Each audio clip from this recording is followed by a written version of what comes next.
안녕하세요. 인생건강 시청자 여러분. 오늘 저희는 많은 분들이 특히 연세 드시면서 고민하시는 문제죠.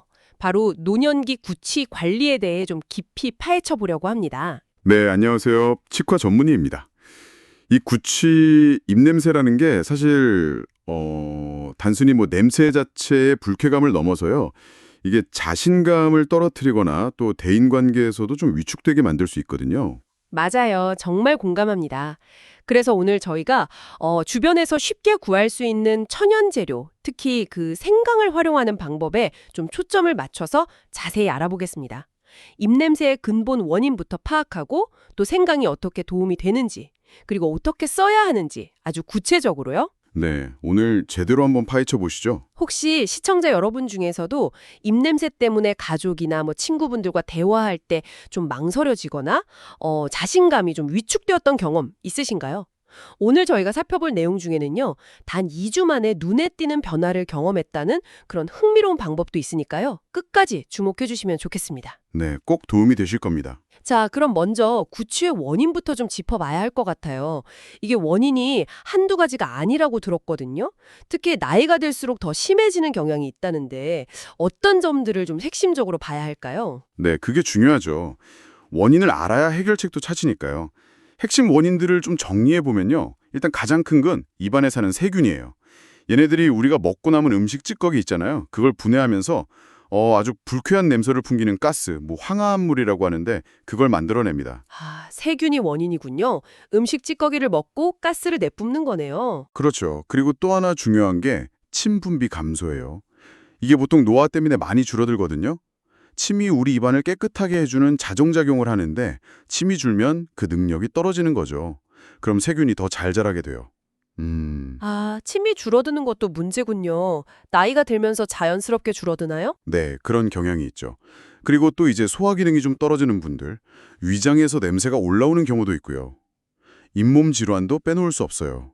잇몸에 염증이 생기면 거기서 또 냄새가 나고 세균이 번식하기 좋은 환경이 되거든요. 아, 잇몸 건강도 중요하군요. 네, 마지막으로 혀에 끼는 하얀 거 있잖아요. 백태. 그것도 세균이랑 음식 찌꺼기가 쌓여서 냄새를 유발하는 주요 원인 중 하나예요. 특히 연세 드시면서는 아까 말씀드린 침 분비 감소랑 또 잇몸 자체가 약해지는 게 좀 두드러지는 경향이 있습니다. 와, 정말 다양한 원인이 복합적으로 작용하는 거네요. 세균, 침 부족, 소화 문제, 잇몸, 혀 백태까지. 맞습니다.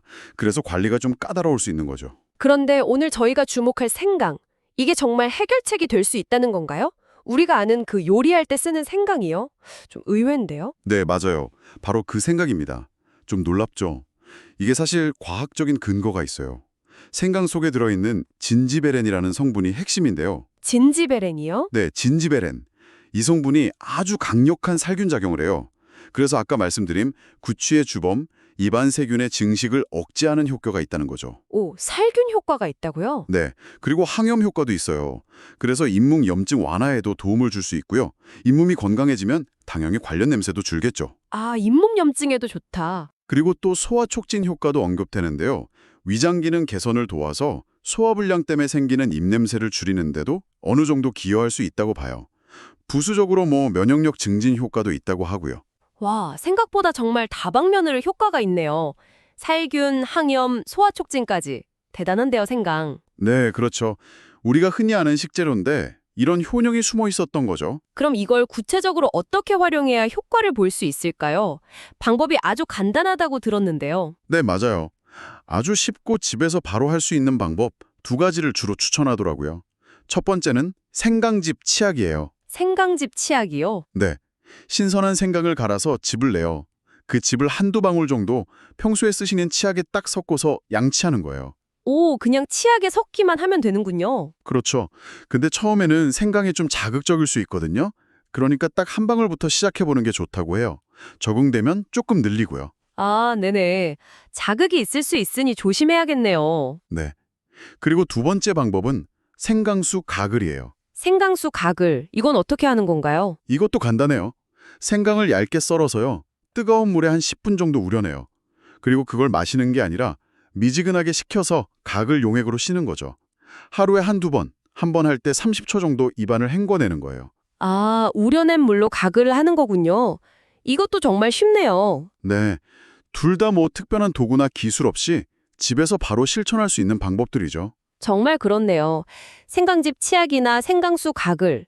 근데 이렇게 꾸준히 하면 아까 말씀하신 것처럼 2주만 해도 효과를 본다는 게 정말인가요? 좀 믿기 어려울 정도로 빠른데요? 네, 그 부분에 대해 언급된 사례들을 보면요.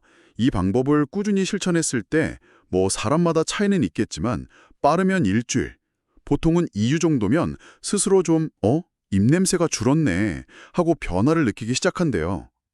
그리고 주변 사람들도 알아차릴 정도의 개선 효과를 경험했다는 이야기들이 꽤 나오더라고요.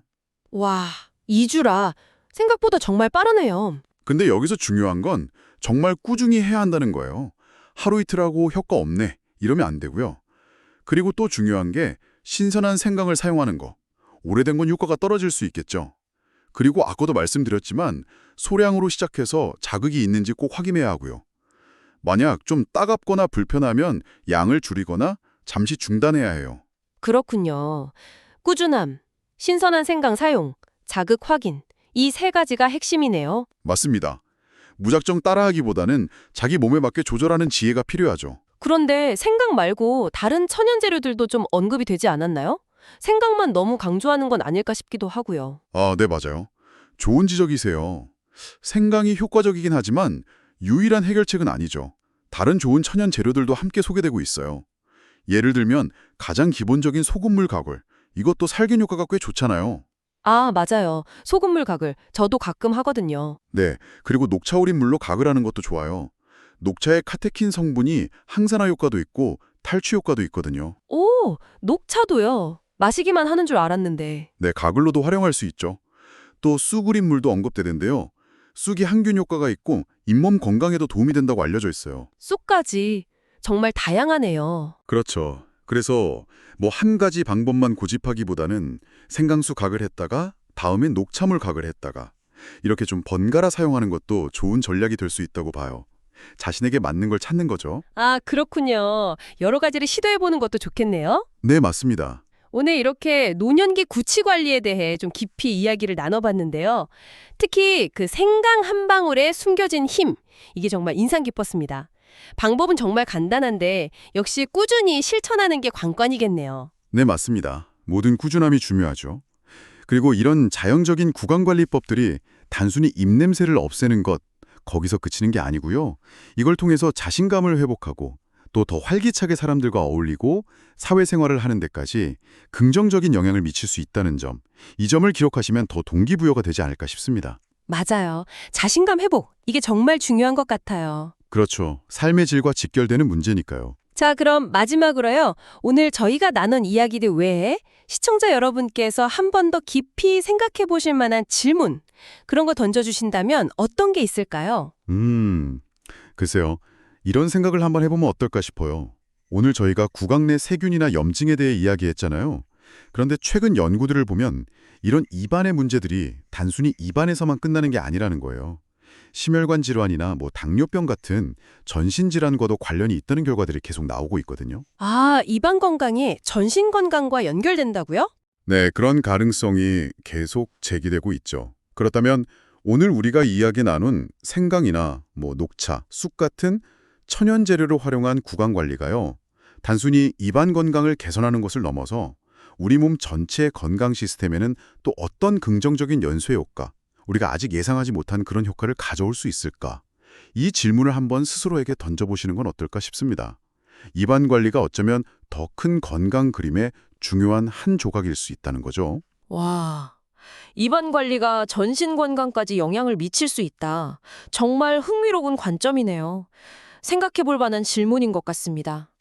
오늘 정말 유익한 정보들, 그리고 깊이 있는 통찰까지 나눠주셔서 감사합니다. 아닙니다. 저도 이야기 나누면서 많이 배웠습니다. 시청자 여러분, 오늘 내용 어떠셨나요? 오늘 알려드린 생강 활용법이나 다른 천연 재료 관리법 한번 꾸준히 실천해 보시면 좋겠습니다.